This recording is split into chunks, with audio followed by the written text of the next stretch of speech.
EOW എന്ന് പറഞ്ഞൊരു system ഒരു വിങ്ങും EOWയിൽ ഇന്നലെ നോക്കിയപ്പോൾ ഒരു ഫേം പറ്റിച്ചത് മാത്രം 2028 കേസാണ്. അതായത് 2028 പേര്. അപ്പൊ എന്നാൽ പണ്ട് കാലത്ത് ഈ സൈബർ ഫ്രോഡ്സ് നടന്നിരുന്നത് രസകരമായിരുന്നു. അപ്പൊ ഞാൻ കൊണ്ട് 2011 DIG ആയിരുന്നപ്പോഴൊക്കെ ഒരു പോർട്ടോറിക്കൻ സുന്ദരിയെ ഞാൻ അറസ്റ്റ് ചെയ്തത്. ഈ പോർട്ടോറിക്കൻ സുന്ദരി എന്ന് പറഞ്ഞാൽ മനസ്സിലായോ?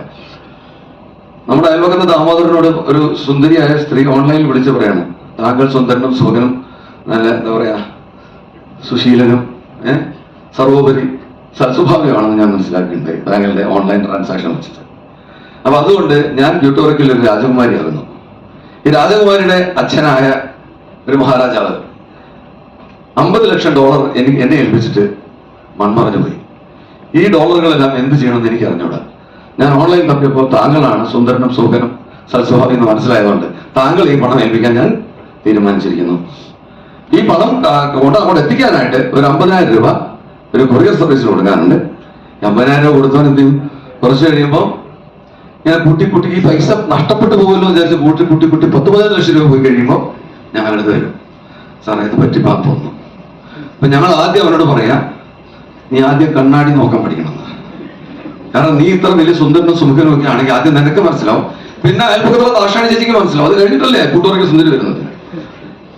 ഇവരെയൊന്നും അന്വേഷിക്കാതെ ഈ അയൽപ്പക്കത്തുള്ളവരൊന്നും പറയാത്ത സൗന്ദര്യം നിനക്ക് അവിടെ സൗത്ത് അമേരിക്കയിൽ ഇരുന്നൊരു സ്ത്രീ കണ്ടുപിടിച്ചത് രാജകുമാരി കണ്ടുപിടിച്ചെന്ന് പറഞ്ഞു കഴിഞ്ഞാൽ അത് നീ വിശ്വസിച്ച് നിന്നെ തല്ലണം എന്നാണ് ആദ്യം ഞങ്ങൾ അവർക്ക് പറയാം. ഇവിടെ പ്രശ്നം അവിടെ തീരുന്നില്ല. ഞങ്ങൾ ഒരു കേസ് രജിസ്റ്റർ ചെയ്ത് അന്വേഷിച്ചുകൊണ്ടിരിക്കുമ്പോൾ ഇതേ വ്യക്തി ഇതേ രീതിയിൽ സുന്ദരി ബ്യൂട്ടോറിക്കെന്ന് മാറി സ്വീഡനിലോട്ട് എത്തുന്നുള്ള വ്യത്യാസമല്ലാതെ വീണ്ടും അവൻ 25 ലക്ഷം രൂപ അവനെ തന്നെ പറ്റിക്കപ്പെടുന്നു. അങ്ങനെ ഒരു വീണ്ടും വരുന്നു. അത് കഴിഞ്ഞ് ഞങ്ങൾ വളരെ ശ്രമകരമായ അധ്വാനത്തിന് ശേഷം ഡൽഹിയിൽ ഈ സുന്ദരിമാരെ അറസ്റ്റ് ചെയ്തു. നല്ല കറുത്ത കരിക്കട്ടയോടുകൂടിയുള്ള ഒരു 7 അടി 5 ഇഞ്ച് ഉയരമുള്ള നൈജീരിയൻ സുഹൃത്തുക്കളായിരുന്നു.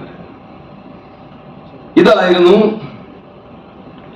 അടുത്ത കാലം വരെയുള്ള, അതായത് ഒരു 2014 വരെയുള്ള cyber fraud. We use to call them Nigerian scams എന്നാണ് വിളിച്ചിരുന്നത്.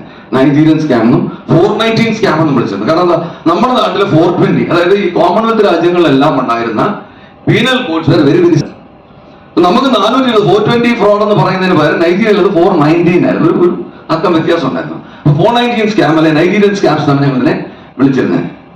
അപ്പൊ നൈജീരിയൻ സ്കാമിൽ പെട്ടിരുന്നവര് ഇങ്ങനെ അവനവനെ കുറിച്ച് ഒരു നാർസിസിസ്റ്റിക് ആയിട്ടുള്ള ഒരു അപ്രോച്ച് ഉള്ള ആൾക്കാരായിരുന്നെങ്കിൽ ഇപ്പൊ പെടുന്നവര്, അദ്ദേഹം നേരത്തെ പറഞ്ഞു എഡ്യൂക്കേറ്റഡ് ആയിട്ടുള്ള ലേഡിയുടെ കാര്യം പറഞ്ഞു. ഇപ്പോൾ ഏറ്റവും വലിയ പ്രശ്നം എന്ന് വെച്ചാൽ എഡ്യൂക്കേറ്റഡ് ആയിട്ടുള്ള ഒരു മാത്രമേ ഇതിനകത്ത് പെടുന്നുള്ളൂ. വിവരം കിട്ടുമ്പോൾ പെടുന്നില്ല.